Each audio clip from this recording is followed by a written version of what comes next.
আসসালামু আলাইকুম ভিউয়ার্স, কেমন আছেন সবাই? আশা করি সকলে ভালো আছেন, সুস্থ আছেন।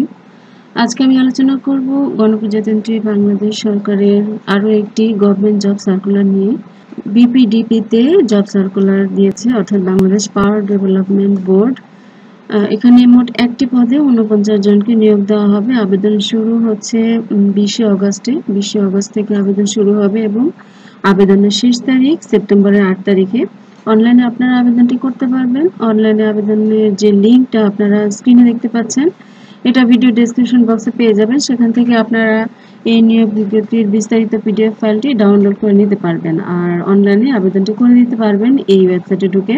আর যদি পত্রিকা থেকে নিউজটি কালেক্ট করতে চান তাহলে ডেইলি সমকাল পত্রিকার 15ই অগস্টের পত্রিকা থেকে আপনারা কালেক্ট করে নিতে পারেন। তো চলে যাচ্ছে বিস্তারিত আলোচনায়। বিস্তারিততে যাওয়ার আগে যারা আমার চ্যানেলটিকে এখনো সাবস্ক্রাইব করেননি, সাবস্ক্রাইব করে দিয়ে পাশে থাকা বেল আইকন, অল বেল আইকনে প্রেস করে রাখবেন। তাহলে যখনই নতুন কোনো নিয়োগ বিজ্ঞপ্তি আপলোড দিব, সাথে সাথে আপনার কাছে একটি নোটিফিকেশন চলে যাবে। আর ভিডিওটিতে একটি লাইক দিয়ে শেয়ার করে দিবেন আপনার ফ্রেন্ডস অ্যান্ড ফ্যামিলিতে এবং আপনার পরিচিত সকলের কাছে। তাহলে আপনার পাশাপাশি আরও অনেকেই বিজ্ঞপ্তিটি দেখার সুযোগ পাবে। বাংলাদেশ বিদ্যুৎ উন্নয়ন বোর্ডের অধীনে কর্মচারী পরিদপ্তর থেকে নিয়োগ বিজ্ঞপ্তিটি প্রকাশ করা হয়েছে। বাংলাদেশ বিদ্যুৎ উন্নয়ন বোর্ডের অধীনে রাজস্ব খাতভুক্ত উপসহকারী প্রকৌশলী পদে নিম্নবর্ণিত শর্তে অস্থায়ী ভিত্তিতে নিয়োগের নিমিত্তে বাংলাদেশের প্রকৃত নাগরিকদের নিকট থেকে অনলাইনে দরখাস্ত আহ্বান করা যাচ্ছে। 14ই অগস্টে অফিসিয়ালি বিজ্ঞপ্তিটি প্রকাশ করা হয়েছে এবং একটি মাত্র পদে, অর্থাৎ উপসহকারী প্রকৌশলী পদে ৪৯ জনকে নিয়োগ দেওয়া হবে। পদসংখ্যা ৪৯টি। আর উপসহকারী প্রকৌশলী পদের জন্য ইলেকট্রিক্যাল, মেকানিক্যাল, ইলেকট্রনিক্স, পাওয়ার এবং সিভিল যে কোনো বিষয়ে আপনার ডিপ্লোমা থাকলে আপনি আবেদন করতে পারবেন। ইলেকট্রিক্যাল, মেকানিক্যাল, ইলেকট্রনিক্স, পাওয়ার, সিভিল ইঞ্জিনিয়ারিং ডিপ্লোমা।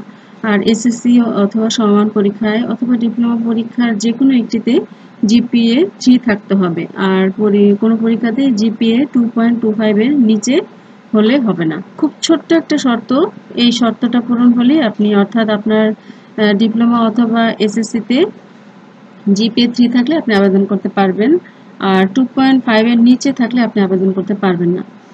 জাতীয় বেতন স্কেল 2015 দশম গ্রেড অনুযায়ী এখানে বেতন স্কেল নির্ধারণ করা হয়েছে। বেতন স্কেল 16,000 টাকা থেকে, বেতন গ্রেড দশম, বেতন স্কেল 16,000 টাকা থেকে 38,640 টাকা। এখানে যে শর্তাবলী রয়েছে আবেদনের জন্য, সেই শর্তাবলীগুলি হচ্ছে: বোর্ডের অধীনে বিভিন্ন স্থাপনায় বিদ্যমান উপসহকারী প্রকৌশলী শূন্য পদের বিপরীতে যোগ্য প্রার্থীগণকে সম্পূর্ণ অস্থায়ী ভিত্তিতে নিয়োগ দেওয়া হবে। অর্থাৎ যতগুলো বিদ্যুৎ উৎপাদন কেন্দ্রে শূন্য পদ রয়েছে সে সকল শূন্য পদে পূরণের জন্য একসাথে একটি নিয়োগ বিজ্ঞপ্তি দেওয়া হয়েছে। আর নিয়োগের পর 2 বছরের মধ্যে কোনো রকম নির্ধারিত প্রশিক্ষণ এবং অন্যান্য কর্মসূচিতে অংশগ্রহণ করতে হবে। আর মৌখিক এবং লিখিত পরীক্ষায় অংশগ্রহণ করে উত্তীর্ণ হতে হবে অবশ্যই। আর বর্ণিত প্রার্থীদের বয়সীমা 20 অগস্ট তারিখে 18 থেকে 30 বছরের মধ্যে হতে হবে। তবে বীর মুক্তিযোদ্ধা বা বীর মুক্তিযোদ্ধার পুত্র কন্যা বা প্রতিবন্ধীদের ক্ষেত্রে বয়সীমা সর্বোচ্চ 32 বছর পর্যন্ত শিথিলযোগ্য। আর বয়সের ক্ষেত্রে এফিডেভিট গ্রহণ করা হবে না। যে সকল প্রার্থী বিদেশ থেকে ডিগ্রি অর্জন করেছেন তাদের জন্য সংশ্লিষ্ট উপযুক্ত কর্তৃপক্ষ কর্তৃক ইকুইভ্যালেন্স প্রত্যয়নপত্র কালেক্ট করা লাগবে। আর সরকার, আধা সরকারি বা স্বায়ত্তশাসিত প্রতিষ্ঠান যারা কর্মরত আছেন অবশ্যই সেই কর্তৃপক্ষের অনাপত্তিপত্র বা অনুমতিপত্র মূল কপি জমা দিতে হবে মৌখিক পরীক্ষার সময়। লিখিত পরীক্ষাতে আপনার উত্তীর্ণ হওয়ার পর মৌখিক পরীক্ষার সময় এই অনাপত্তিপত্র বা অনুমতিপত্র আপনাকে জমা দিতে হবে। প্রার্থীদেরকে প্রাথমিকভাবে কোনো কাগজপত্র দেওয়া হবে না। লিখিত পরীক্ষায় উত্তীর্ণ প্রার্থীদের মৌখিক পরীক্ষা নির্বাচন হবে এবং মৌখিক পরীক্ষার সময় আবেদনে উল্লেখিত তথ্যাদি সমর্থনের প্রয়োজনীয় কাগজপত্র এবং অর্থাৎ যে সকল কাগজপত্র জমা দিতে হবে আবেদনের সাথে, সেই সকল কাগজপত্র মৌখিক পরীক্ষার সময় আপনাদেরকে নিয়ে যেতে হবে। আর লিখিত এবং মৌখিক পরীক্ষা এবং আবেদনপত্রের স্বাক্ষর একই হতে হবে। স্বাক্ষর যদি ডিফারেন্স হয় তাহলে কিন্তু আবেদনপত্রটি বাতিল হয়ে যাবে বা আপনার নিয়োগটি বাতিল হয়ে যেতে পারে।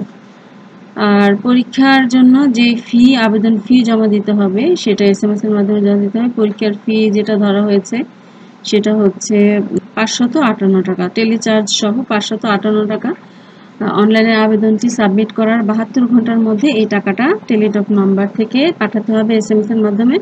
কিভাবে আপনি SMS করবেন সেটা কিন্তু এখানে খুব সুন্দর করে বিস্তারিত বলা আছে। প্রথম SMS এ আপনি কিভাবে লিখবেন এবং দ্বিতীয় SMS এ ওদের একটা কোড নাম্বার আসবে, সেই কোড নাম্বারটা বসিয়ে আপনি এই টাকাটা পেমেন্ট করবেন। তো এটা বুক করলে আপনারা বুঝতে পারবেন কিভাবে আবেদনটা করতে হবে SMS এর মাধ্যমে। আর এই নাম্বারেই কিন্তু আপনার প্রবেশপত্র আসলে SMS চলে আসবে প্রবেশপত্র কালেকশন করার জন্য। আর তখন আপনারা ওয়েবসাইটে ঢুকে প্রবেশপত্রটি ডাউনলোড করে নিতে পারবেন। আর অনলাইনে আবেদনটি করার পর একটা হার্ড কপি আপনারা প্রিন্ট করে রাখবেন, যেটা মৌখিক পরীক্ষার সময় আপনার দেখাতে হবে। এটা আপনার আবেদনের প্রমাণপত্র। তো এই ছিল আজকের বিস্তারিত বিপিডিপির নিয়োগ বিজ্ঞপ্তি, বাংলাদেশ বিদ্যুৎ উন্নয়ন বোর্ডের। তো এখানে বেশ একটি মাত্র পদে অর্থাৎ উপসহকারী প্রকৌশলী পদে ডিপ্লোমা ইঞ্জিনিয়ারদের নিয়োগ দেওয়া হবে। ডিপ্লোমা ইঞ্জিনিয়ারদের জন্য চমৎকার একটি নিয়োগ বিজ্ঞপ্তি। আশা করি আপনারা আপনাদের যোগ্যতা অনুসারে আবেদনটি করতে পারবেন। আপনাদের সর্বোচ্চ সফলতা কামনা করে আজকের ভিডিওটি এখানেই শেষ করছি। ভালো থাকবেন সবাই, সুস্থ থাকবেন। বেঁচে থাকলে ইনশাআল্লাহ দেখা হবে পরবর্তী কোনো ভিডিওতে। চলে আসবো নতুন কোনো নিয়োগ বিজ্ঞপ্তি নিয়ে। আসসালামু আলাইকুম।